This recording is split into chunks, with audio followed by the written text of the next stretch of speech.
Agora, 2h52, a gente volta a falar sobre economia aqui no estúdio CBN, isso porque a balança comercial do Agro Paulista registrou saldo positivo nos primeiros 7 meses aí deste ano, superávit de mais de 12 bilhões de dólares, isso no acumulado aí desde o início do ano até agora. Só o setor já respondeu por 40% das exportações aqui no estado. A gente fala sobre isso agora com o Carlos Nabil Grobril, ele que é coordenador da Agência Paulista de Tecnologia dos Agronegócios, nos atende ao vivo aqui no estúdio CBN. Carlos, boa tarde. Primeiramente, muito bem-vindo.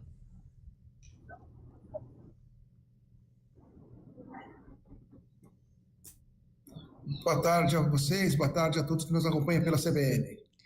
Bom, Carlos, primeiro, quais fatores que explicam aí essa participação maior, né, das exportações de suco e café também no cenário nacional, que são itens aqui produzidos, né, em larga escala no estado? A gente tem em São Paulo uma pauta de exportação bastante diversificada. O produto que a gente mais exporta já há muitos anos é o açúcar, né? O setor sucroalcooleiro lidera o ranking de exportação. As carnes normalmente vêm em segundo lugar, a soja está em terceiro lugar, depois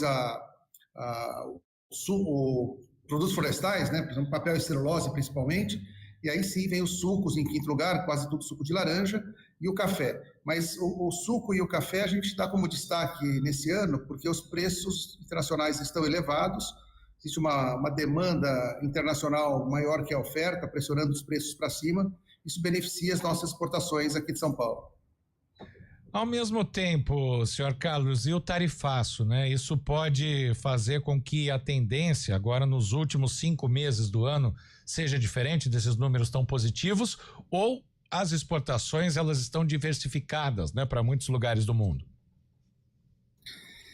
A gente espera algum efeito, né? É muito setorial. Por exemplo, o suco de laranja, que a gente acabei de falar que é um produto muito importante, ele ficou fora do tarifaço. Então a gente imagina que não deve ter impacto sobre os sucos.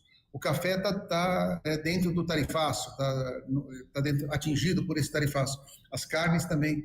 Então, alguns setores vão ser mais atingidos e outros menos, mas deve ter algum impacto. A gente, até o mês de julho, aí não conseguimos observar esse impacto tão forte. Nas primeiras 2 semanas de agosto, que estão fora desse relatório, mas que a gente já observou os dados, ainda as exportações se mantêm nos níveis esperados, então também a gente ainda não observa um impacto forte, mas a gente imagina assim que ao longo do ano, até o final do ano, a gente já deve, a partir aí do final de agosto, setembro, a gente já deve começar a poder medir esse impacto das tarifas. No caso da produção do café, Carlos, ela está mais concentrada, falando aqui da região de Campinas, né, em cidades como Serra Negra, Amparo, são os locais que devem sentir mais, né, os impactos? Essa região que você está falando tem um café de qualidade, um café que é muito exportado para os Estados Unidos, para a Europa, região de Espírito Santo do Pinhal, então deve ser afetado sim. A gente, assim, falando de destinos, né, que vocês perguntaram inicialmente, o principal destino nosso do Agro Paulista é a China, pensando de uma forma global, depois segundo lugar a União Europeia e terceiro Estados Unidos. Estados Unidos é mais ou menos 10% do que a gente exporta do agro vai para os Estados Unidos. A gente imagina que vai reduzir um pouquinho. E o café deve ser um dos produtos que deve ter essa sensibilidade na exportação, mas, como eu falei, a gente tem uma demanda mundial maior do que a oferta, por isso que os preços estão pressionados para cima. Então, a gente imagina que, mesmo com preço mais alto, os Estados Unidos vai comprar. Pode diminuir um pouquinho a quantidade, mas eles não têm muito de onde comprar de outros países, a não ser que queiram pagar mais caro, né? Porque não tem estoque mundial em oferta nesse momento. Mas pode ficar o produto brasileiro mais competitivo também nesses mercados que o senhor citou, a China e a União Europeia?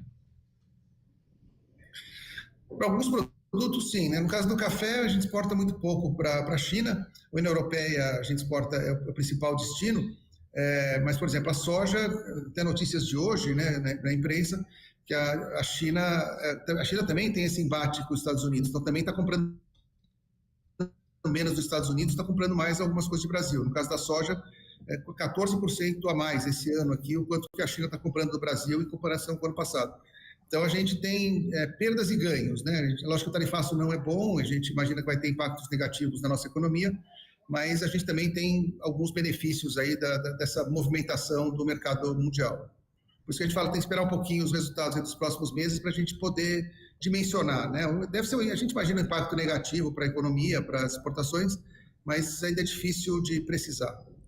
Carlos, com esse cenário todo ainda um pouco incerto, né? Como é que as oscilações de preços internacionais também de outros produtos que são os principais, né? Quando a gente fala de exportação, carne, soja, o açúcar, o café, quais são os impactos, né, da oscilação de preços desses produtos internacionalmente para a gente aqui do setor aqui, né, do agro paulista, no interior principalmente? As barreiras internacionais, elas geralmente elevam os preços internacionais. Por exemplo, se os Estados Unidos deixar, só para como exemplo, né, deixar de comprar o café do Brasil, se ele está comprando do Brasil porque aqui é mais vantajoso. Se ele passar a comprar de outro país, ele vai pagar mais caro. Isso acaba elevando os preços internacionais. Então, a gente às vezes exporta menos. Perdemos o contato? Acho que tivemos aqui uma oscilação também na conexão. Não. Oi, Carlos, nós tivemos uma interrupção aqui no seu áudio, mas pode prosseguir, agora te ouvimos.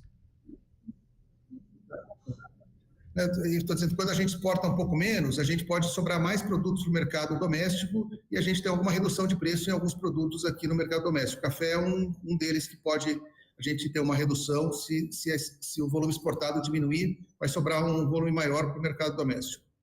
Aumentar a oferta aqui, né? Carlos, e o número de empregos do agronegócio é muito grande, principalmente no estado de São Paulo, né? Claro que foi anunciado um pacote de crédito do governo, mas hoje, pegando o recorte do estado de São Paulo, o que o senhor pode dizer para a gente aí da previsão para os próximos meses para a questão de manter os empregos, né, dos negócios aqui do agro paulista?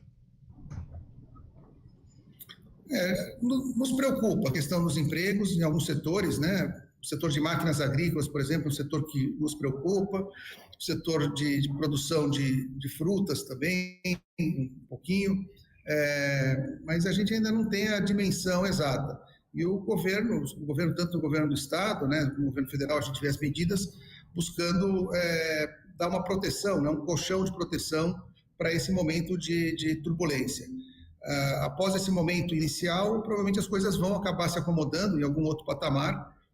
O Brasil vai buscar diversificar os seus destinos de exportação, né? O que exportar para os Estados Unidos vai buscar novos mercados, mas isso não acontece de um dia para o outro. Isso é uma construção, isso demanda algum tempo de trabalho diplomático e comercial para conquistar esses novos mercados. Então, a gente imagina que isso vai se acomodar dentro de alguns meses, mas nesse momento inicial é importante ter esse respaldo do governo, né? Que o Estado oferecendo crédito, procurando ajudar os produtores paulistas. Bom, quero agradecer muito aqui a participação do Carlos Nabil Gobril, ele que é coordenador da Agência Paulista de Tecnologia dos Agronegócios, falando conosco sobre a balança comercial do agro paulista com saldo positivo até agora, né? Desde o início do ano, aí nos últimos 7 meses. Carlos, muito obrigada, viu, pelas explicações. Boa tarde, bom trabalho para você.